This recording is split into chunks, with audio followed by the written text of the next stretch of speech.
Bande ko FCC bokozonga kasi na pouvoir te qui non Jésus-Christ akoya parce que IDPS aujourd'hui avec ses alliés nous sommes au pouvoir demain tobanya on lelo aujourd'hui demain et éternellement.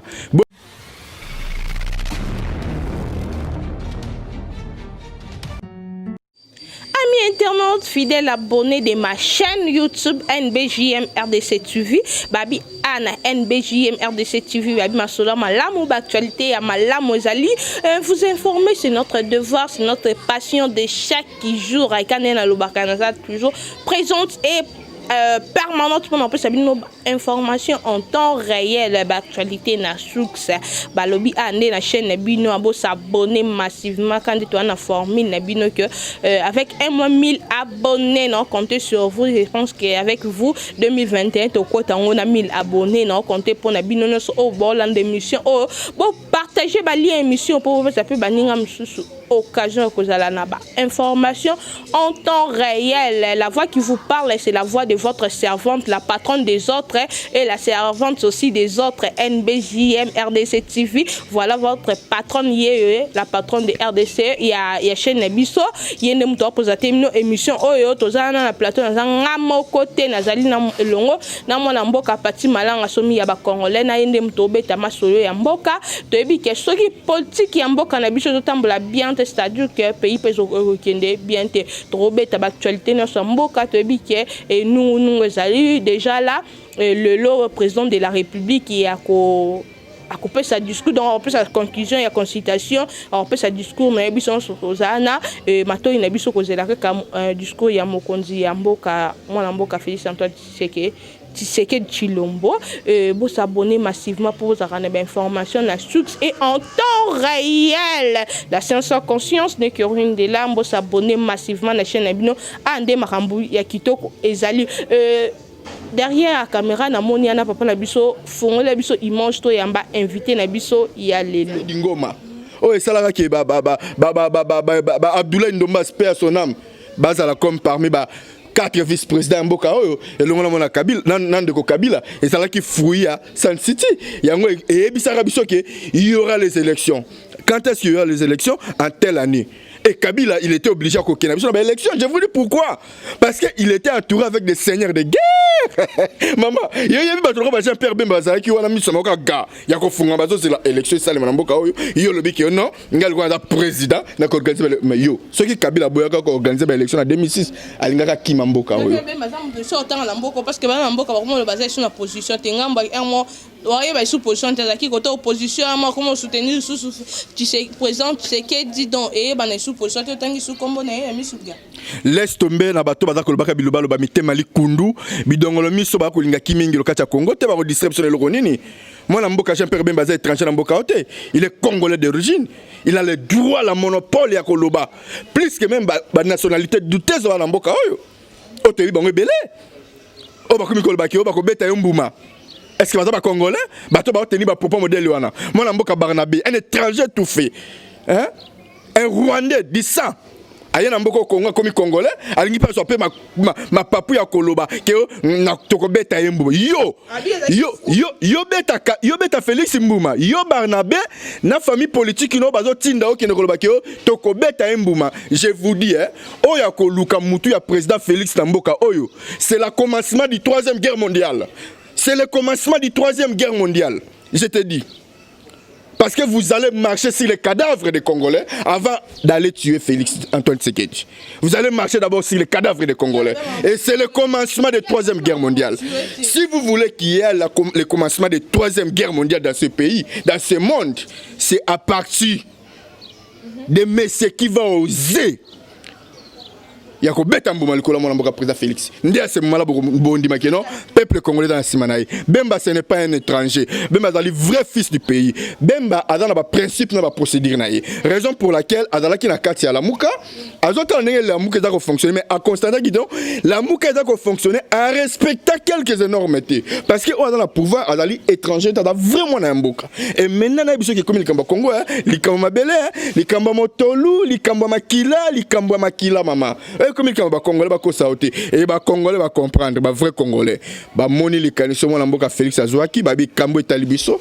to rapprocher et bah c'est là on peut na sentiment yo ko critiquer au finga bemba yo nani yo ba yebio na histoire mboka oyo biso yebi famille bemba lelo te à travers son père Saolona na misala mineno ya sala kata mboka oyo avec des grandes usines des grandes plantations na mboka oyo oyo produisa pe oyo sala pe ke elongola une grande partie ba congolais na chômage bongo ba sali nini ba yeba diriger mboka oyo pendant 18 à 22 ans nini on ba yeli biso comme misala ba Paris Foot ba winner nde misala ba libiso ngona mais laisse tomber yango le distraction monsieur dans ba congolais misala ba congolais na mito ko musala ka ngona soko moni na winner to moni na Paris Foot même l'Amérique ba beta ba mais non pas jusque là au moins quelque chose ba beta chez Dazar au moins ba ke beta mingi na ba soir so wati misala de bourgeoisie mingi kuto beta ba chez Dazar ce sont que les bourgeoisie mais la majorité des jeunes que vous voyez sont en train de jouer les jeux d'hasard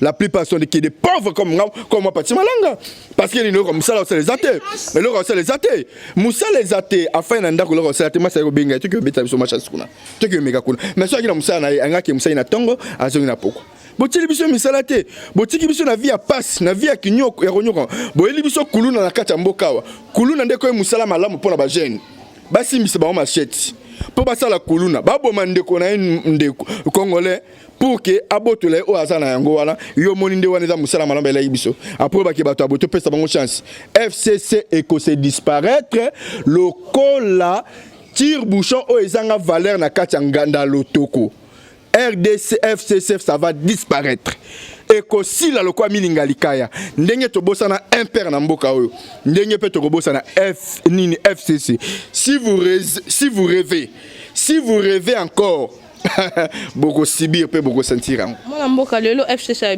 va na cohabitation et puis ou soit tu as une élection du genre qui va bandi la présidence sinacé. Ce n'est pas au FCC de nous imposer les élections dans ce pays, anticipées. Ce n'est pas de nous imposer les élections anticipées. Aller aux élections anticipées, de commencer au niveau local jusqu'à présidentielle. Ce n'est pas eux. Nani a organisé les élections municipales.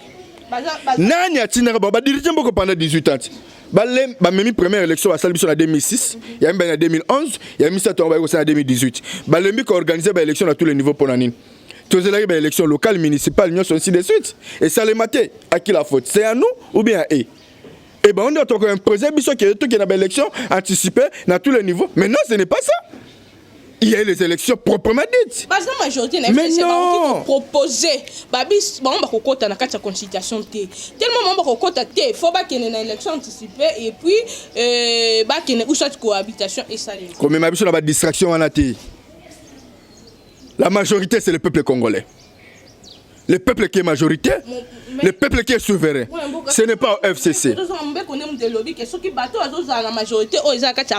Majorité fabriquée? Artificielle? Non, il y a eu que les vraies élections qui étaient organisées, c'est les élections présidentielles. Point un bar. Onyo se tikala ki ona. Olandi mutuna ba qui ke mulumba da yopi. Qui ke mulumba? Moi na mboka kiki azalaki wapi? Faula kolobelo ronini, faula ndenga zawana dans le ronina koloba. Faula za lokola kwanga ya fioti matiti mingi. Bato ba yisa ke munene za ba Jean Pierre Bemba na ba Moïse Katumbi. Mais non, faula za ne lokola ko bisote. Azana leçon ko pesa bisote. Faula participer, il a collaboré avec FCC Bimisa Kimbuta gouverneur. Et là on y a la leçon ya pesa bisote. Yamona Tshisekedi le père asala biloko faula salaki. Tshisekedi de père. Oh bundela mboka oyo. Asala biloko faula sala. Boti même chose na ba politique na distraction. Moi na mboka Félix to na bosenga a libérer peuple congolais na boumbu ya maboka ba égyptien oyo FCC. Oh ba nyoko liso pendant temps molai. C'est impossible. Pourquoi? Parce que toujours le banakati Mbeko est permettre FCC ça a autorisation par rapport que bazana mo ya par rapport à Mboko pour voir on doit la majorité parlementaire pour te dire que likambuso que ça les message na Mboka ils ont exception na Mobeko sur le baquet parlement faut ba vanda bazwa ba solution le mo na Mboka qui na consultation le déjà ce soir toujours c'est la moi mon compte Mboka président Félix Tshisekedi Lembo après sa décision donc l'article 69 de la Constitution nous dit le président de la République est le chef de l'État. Il représente la nation Et il est le symbole de l'unité nationale. Il veille au respect de la Constitution. Il assure par son arbitrage le fonctionnement régulier des pouvoirs publics et des institutions, ainsi que la continuité de l'État. Il est le garant de la nation. Le garant de la nation. Le chef de l'État joue, article 69. Même chose. Le chef de l'État joue de son influence, c'est que président de la République. Pas de maman. Et ce n'est pas à eux de nous imposer le FCC. Non. Ceux qui ont dit qu'ils coalisé dans le FCC, ils ont qui par circonstance. Il y a que non. Tout ça a souci à changement. Tout ça n'a pas même majoritairement. Tout le monde a kimia. Mais bango balaxi qui me tient ma bête.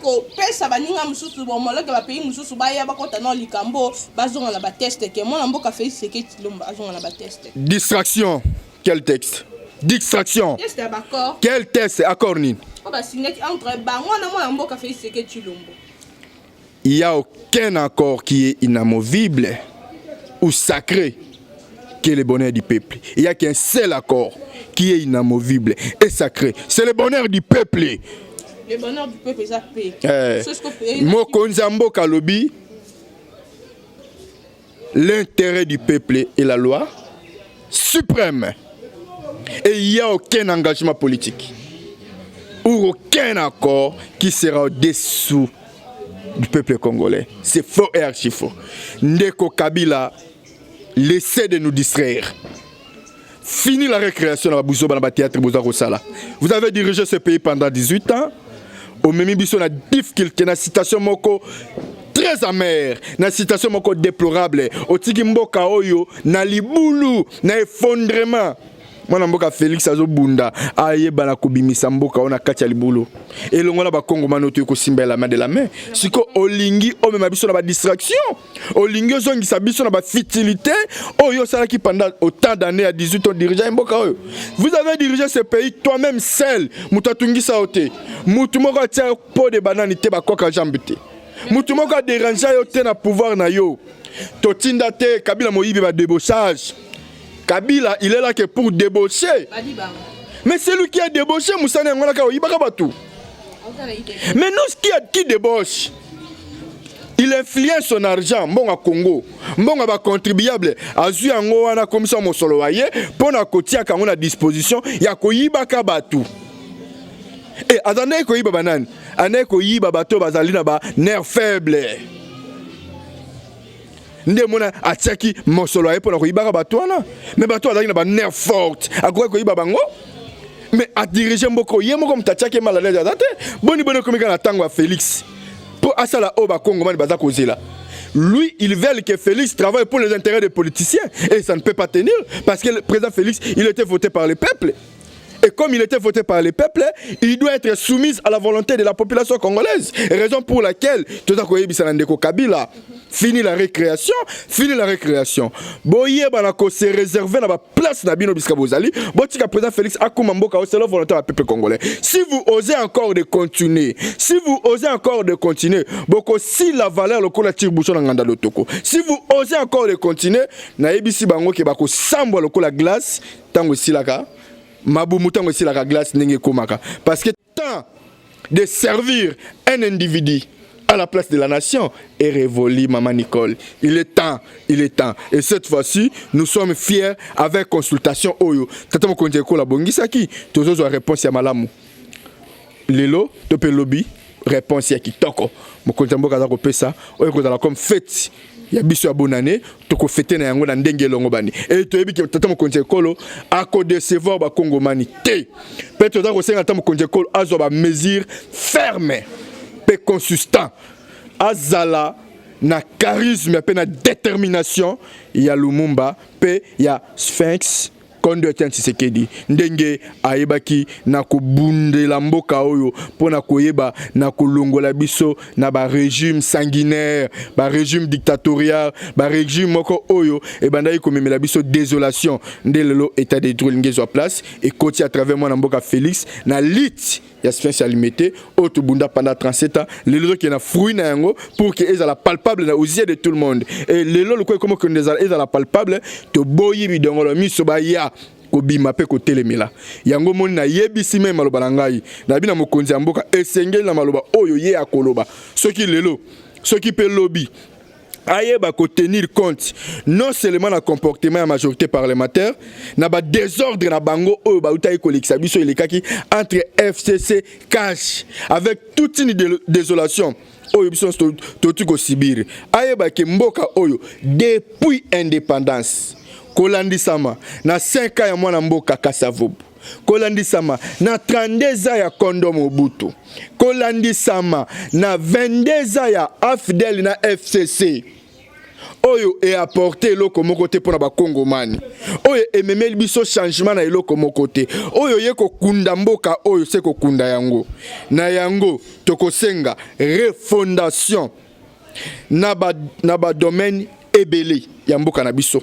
Ce n'est pas pour rien tolobi, il faut qu'il y ait la refondation na ba domaine nyonso ya mboka na biso. Donc décision na esengeli et peut sa position globale.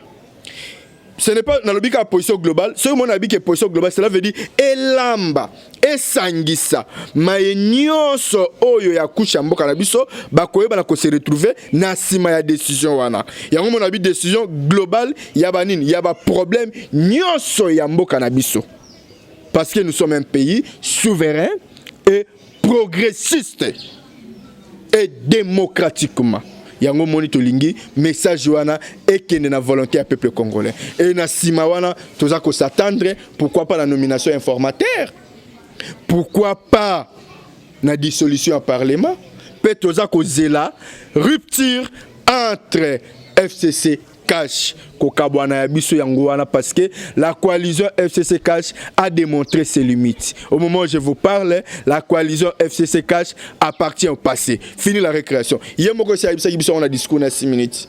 Atalisi biso limite ya coalition FCC Cash. Akwa ebobo ndi monsieur kopesa yango chance to continuer na yango. Maman, to continuer na yango te. To continuer na yango te esili. Pour la coalition FCC Cash, boyebake fini la récréation. Merci beaucoup mon amboka tokomi dana suka bien que maramne bolobaka mokonzi mboka Félix Tshilombo et son ami o basala ba accord na bango ezalaka bongo te to remarkango na ba discours to landa mwana mboka avant to lo bebele photo landa mwana mboka Félix Tshilombo lelo déjà na pokande to yeba si réellement et comme il est passé et moi mboka to chité mon point souka n'aurait dû permettre un gars bien qu'il n'ait qui était inquiet et balobi ngamba FCC ba bibino ozong c'est la bombe bazana 60 bobino bolobarake bango bazana 65% ya ba institution bazo d'urgence alors que ba dépenses belé zo utanga présidence banque centrale est arrêté comme Mibé Kolobi dépenses moyen na présidence moi mboka a organiser consultation qui na mbongo belé présidence chaque fois mbongo bimaka ka ezo mema pays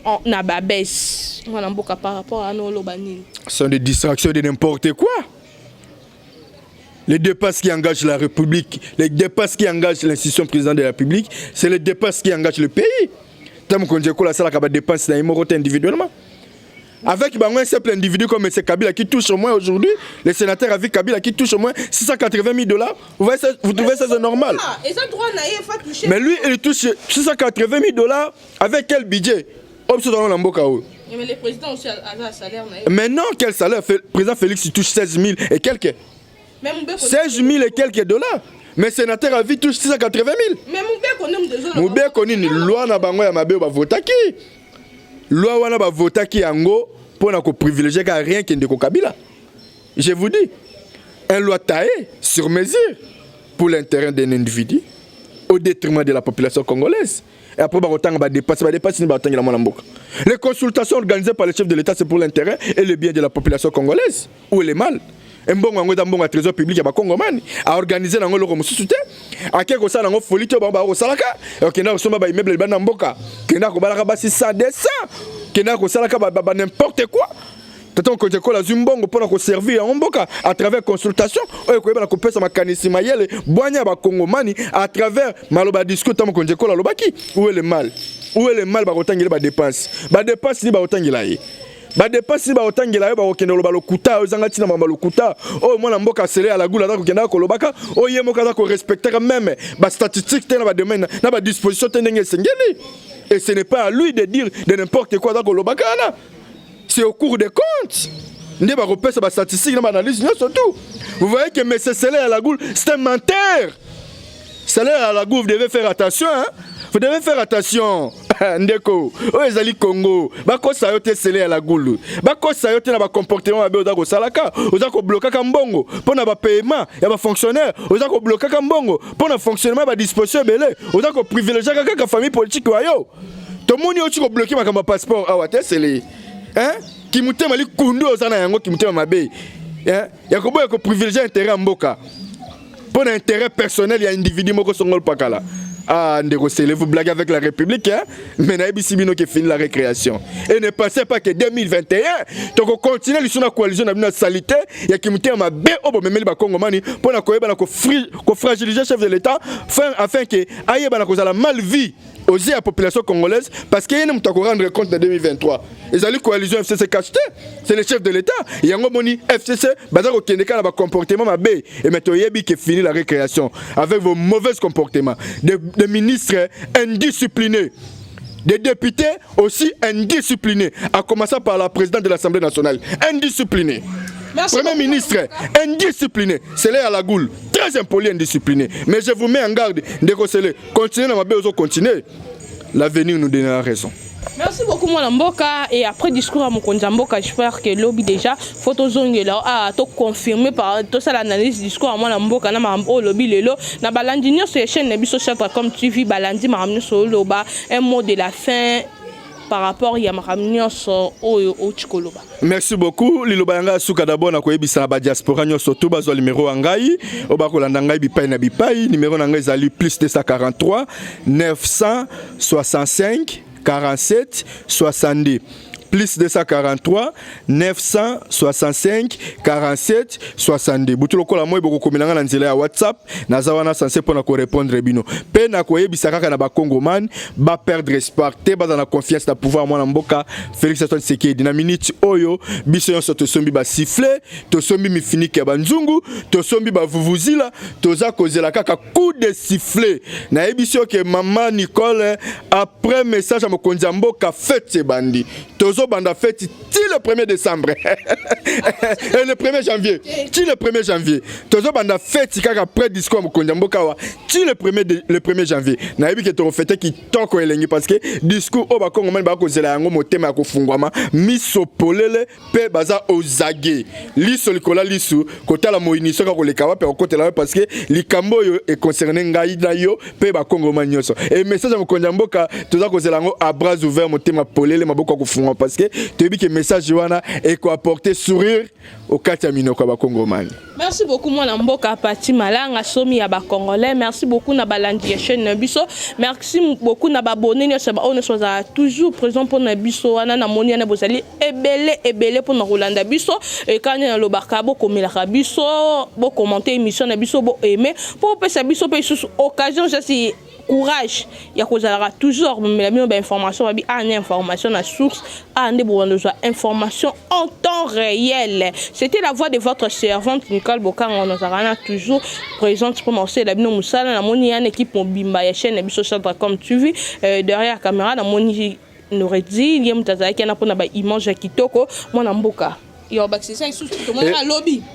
Mama lobby na yebi ke komona na biso ndo roya kokuta biso na bakilelo to sopi ba fufu na mutu toza ko sauter toza ko binda toza ko sepela l'ambiance wana pe na yebi ke o participer na biso longo pona ko festoyer na biso moko ya discours mokonzi mboka o ya koloba comme cadeau ya kitoko wa bombeli ba Congo man ba fêter na yango bonane toza na esengo pe esengo na biso zalika ke non elongo na Félix Congo ekobonga o baza mitema likundu bidongolo misto yebi bino très bien bande ko FCC bokozonga kasi na pouvoir te kino Jésus Christ parce que IDPS aujourd'hui avec ses alliés nous sommes au pouvoir demain aujourd'hui demain et éternellement bokende ko sala ndé opposition FCC to sengi na bino bokende sala opposition boyoka pe passer à la gaz climogène ndenge zalaka boyoka passer à opposition ndenge zalaka mais biso sala ki opposition pendant 37 ans mais bino boko sala ngota pendant 500 ans hein?